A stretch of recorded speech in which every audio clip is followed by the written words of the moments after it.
Hey folks, this is ioEther, and we're back with some more World of Tanks. As you can see, this is Alex the Assassin in his Object 140. This is a tier 10 game on Fire Assailant, and this is an encounter battle. Now, I should note this is a game from last January, like almost a year ago. And it just got it, so I don't know what kept him from setting it in for so long, but so this should be a good game, and while he gets himself started, we're going to talk a bit about why there hasn't been videos for the last couple days.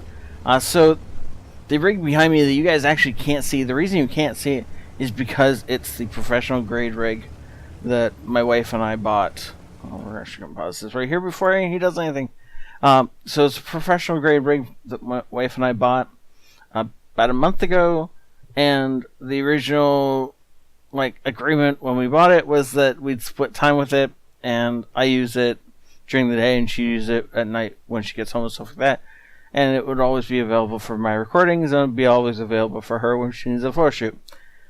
And then Saturday happened, and she just took the entire rig with her to go do a photo shoot, and that was perfectly fine. It made money. It's awesome. Unfortunately, the entire rig stayed in the van for 2 days after that. And I don't know, maybe laziness, maybe, I don't know, something else. But for whatever reason, I couldn't bring myself to record for those 2 days. So unfortunately, I didn't get 2 videos. However, because it's back now, and I'm really excited to start recording with it again, I'm really excited that I can't see anything. I've added a light near the camera, so suddenly you guys should have a lot better lighting on my face, and this thing behind me is not there because it's almost perfectly dark.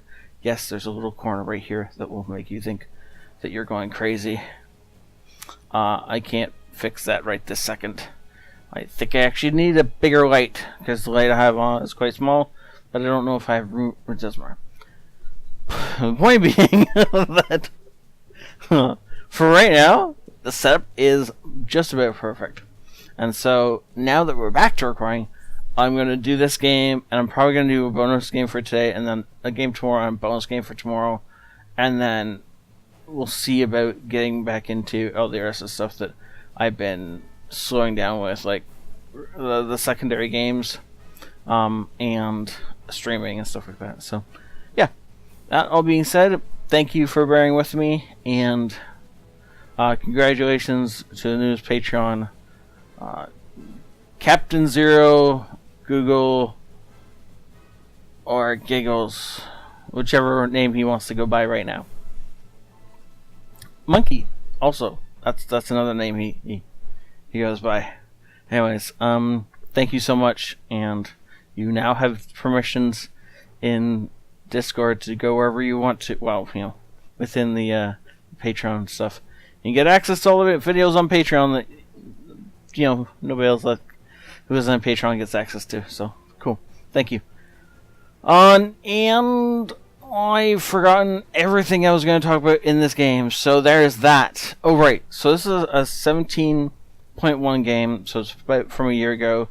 So, things like the Death Star, I believe, are still powerful. Any other changes? That does not have an autoloader on it. So, don't worry about that. And other than that, I think this game is fairly similar to what it is right now. Except I don't know if this is before or after the armor changes on this thing. We'll have to see.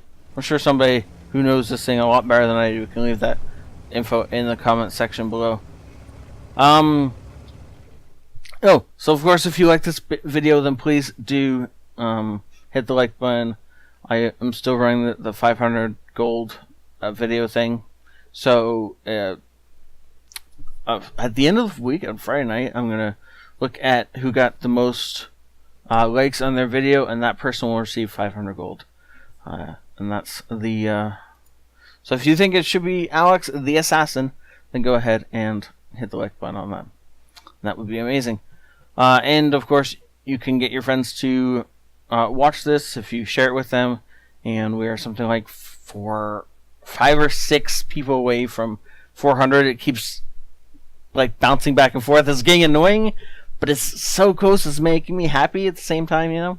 Anyways, and any other information that needs to be detailed out? No, I think this is. Oh, of course, this is the Tier 10 Russian medium tank. If you want to pen this thing, well, anywhere in the side. If you have to shoot at its front, and then there's these 2 cupolas here. You can obviously shoot their weak spots right next to the gun. You have an okay chance of penning, assuming yours in gold, because of the fact that it flattens out the turret right there. And of course, the lower glacis. Other than that, don't bother. If you are lower tier than this thing, or you don't have that much pen on your gun, it's those are the weak spots on the front. We'll just leave it at that and let you be the judge of where you should be shooting this thing and how. Though, of course, the entire side is just like made up of Swiss cheese, so feel free to have fun with the side of its tank. Side of his tank. Not everything might work, so we're gonna have to bear with me as far as oh look, these work. That's good. Good to know. We did a little bit of damage, and that works too. Hoot. And we're just gonna assume that the countdown timer is correct. See these guys bouncing off, and where are they bouncing off? Upper, well, side of his turret, upper turret. Yeah, those are places you're gonna bounce off this thing because of the fact the turret is so sloped. It is really hard to push those kind of shots. And our ally T-49 just crashed. Okay, where? Apparently he was. Ooh, nice shot. Apparently he was probably over here and like dove off a cliff or something. That's amazing. Okay. You can see him scoping in on these shots on the M103. He's trying to hit the side of this turret, which is exactly what you should be shooting the M103. If you don't have great shots on the side of the tank. Ooh, that shot was a bit risky, but it went in, so we'll take it. Oh, and he still has them auto lock. So auto locking is a great way to shoot if you're moving and you want your gun to more or less stay in the same direction. It's great if the target's moving in a straight line away from you or towards you, and it's great if you don't care where you hit. That was a bit of a risk because of the fact, like, I mean, worst case scenario, we would have missed. Ow, from the grill. But anyways, but because of the fact the target was moving across the screen, the gun tracks the middle of the tank and it doesn't lead. So he's firing APCR, wow, which is fairly fast moving shells, which is why he tagged him. But if he'd been much further away and the shells hadn't been APCR, those would have been missed, or that would have been a miss. So just be careful when you're using auto aim. Alex seems to use it quite a bit. Either make sure the guy is stationed. Like, see, that was a miss. It would not been a miss had it been manually aimed. He seems to really like his auto aim. Yeah, that's again another miss that wouldn't have been a miss had he not auto aimed. I kind of wish he'd stop this. But anyways, so the first time he's hitting is because the tank is staying still. So when the tank is stopped, obviously the auto aim is aiming in the right spot, and thus he's hitting his targets.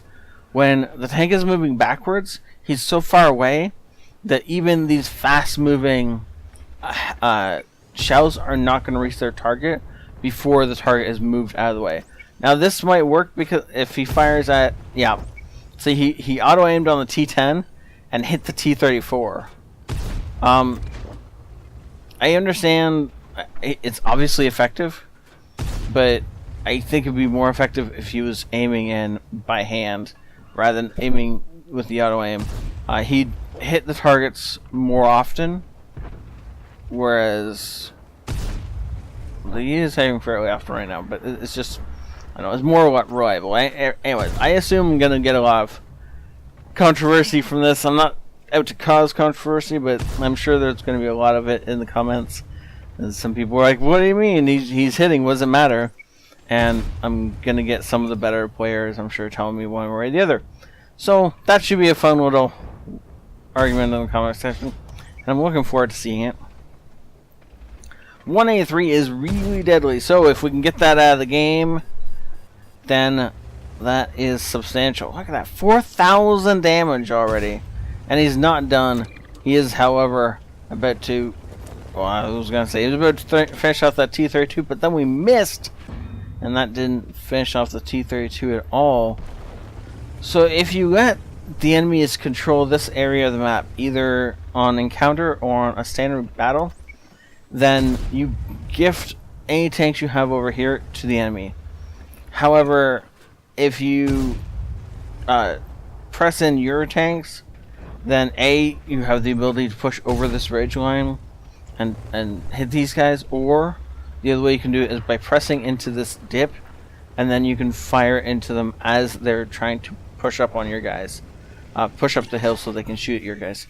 The grill is just giving us no room to maneuver this game.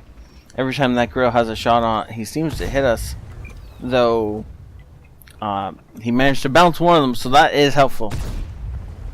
A nice one shot to kill the T-28, and now again, auto-aiming.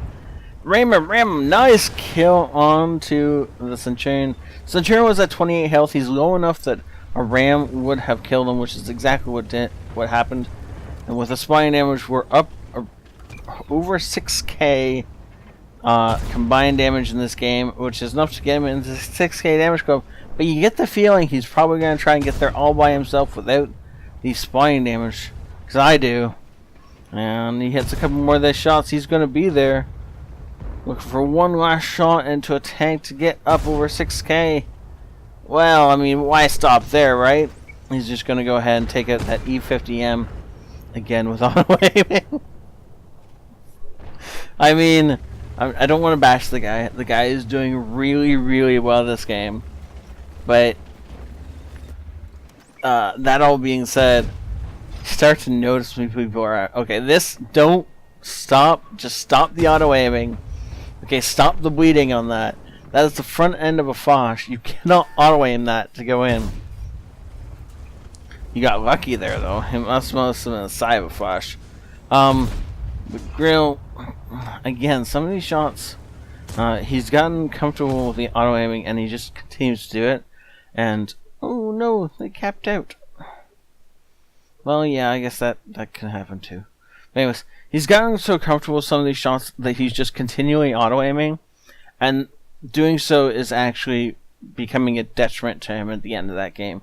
The shot on one of the shots on the Foch, the first shot on the Foch, if he hadn't auto-aimed that, if he'd just been guiding that normally, he would have aimed it up either to lower glacis or more likely to the top of the tank where the weak spots are. As it is, he just bounced that his first shot off the Foch's gun mantle, and that's never going to go in.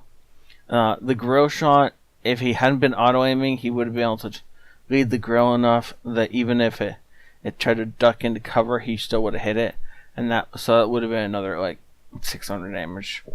I mean, it's not a ton, but it's still enough to calm the auto-aiming down a bit, and this would have been a much better game. But all said and done, this was still an awesome game. Mastery Badge, First Class, Spotter, Bruiser, Fighter, Fire for Effect, High Caliber, well done. I can't believe that was only a First Class. But, I mean, you know, and you didn't like get a crucial contribution or something like that. Or not, that's not, yeah. No, that's not what I'm thinking about. Confederate medal, that's what I'm thinking about. Why didn't he get a Confederate? 1, 2, 3, 4, 5, 6, 7. Yeah. He injured 7 people. That should be a Confederate. Unless somebody else on the team got it instead. He got the high caliber. Ah, there he is. Our T-28 got the Confederate. And must have done more damage to enemy team, you know, for that Confederate. He basically did more damage than we did two guys that we didn't kill. That's a little bit annoying. Oh well. Look at that. Nice job. 4,747 damage from over 300 meters. 4747. It's an interesting little coincidence that I quite enjoy. That satisfies the numbers section of my heart and my soul. And look at that. He still makes money. Now this is running a premium account. Not the didn't almost make money running a standard account. But, you know, I mean, he's made good money off this thing. This is premium tier 8 territory, assuming you have an average game in it. So well done, sir. Well played, and nice amount of experience. That would have pushed your crew along quite nicely. Thank you so much for saying this in eventually. Because this game was played like a year ago. Also, thank you for watching. Please do hit that like button if you want to support Alex and help out the channel and show, make sure the video gets more ratings and all that good stuff. That helps me out quite a bit. And might get Alex some gold. And of course, share this with your friends, please. Who knows? Maybe they want to see a 148 doing awesome tricks too. And I will see you all next time. This is ioEther out.